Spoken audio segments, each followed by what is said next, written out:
Ano po bang nangyari dito, ma'am? Sila po ba ay nag-apply at hindi lang nabigyan ng permiso kagaya po nung isang grupo na may rally din sa EDSA? Meron po tayong mga grupo na nag-apply pero hindi po na-approve. Tama po.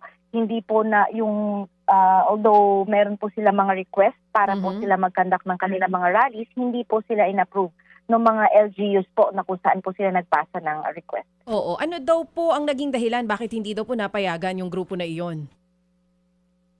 Wala pong specific na reason na binigay yung mga LGUs, pero meron lang naman po tayong mga yung mga binigyan naman po ng permits natin is meron pa rin naman po sila mga binigay na mga patakaran para po doon sa mga youth.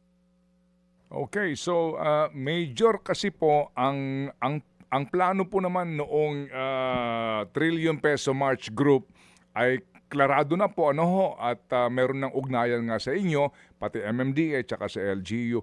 Yung ibang grupo daw po, katanghalian, tutungo diyan po sa EDSA Shrine. No?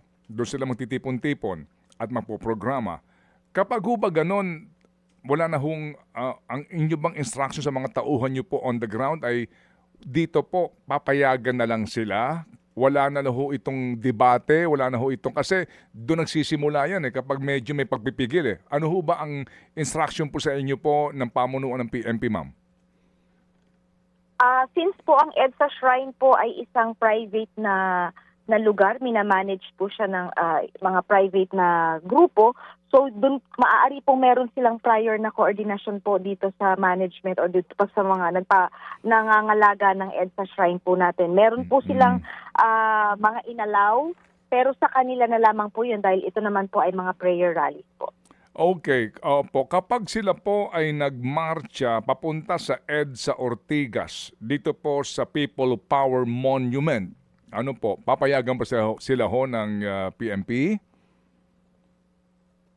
Depende po yan sa kung ano ang mangyayaring pagmamarsa. Kung ito po ay makakasagabal sa ating mga motorista at sa ibang tao, sila po ay hindi papayagan. Meron na po, sinabi po ang ating pamunuan na hindi po iaalaw ang pagmamarsa. Maari po silang magtipon-tipon sa isang lugar pero yung pagmamarsa po ay wala po sa usapan. Mga kapatid, brothers and sisters, saan ka pa? Dito na tayo sa totoo. Dito na tayo sa True FM. Mga kapatid, mag-subscribe and follow po kayo sa social media accounts ng True Network PH. Yan po kami, hanapin nyo lang True Network PH, Facebook, Instagram, YouTube, TikTok, and podcast. Mapa Apple or Spotify man yan, mahahanap nyo kami. Lahat ng mga napapanood at napapakinggan nyo po sa programa, nasa social media accounts namin yan. So paano mga kapatid? See you sa social media!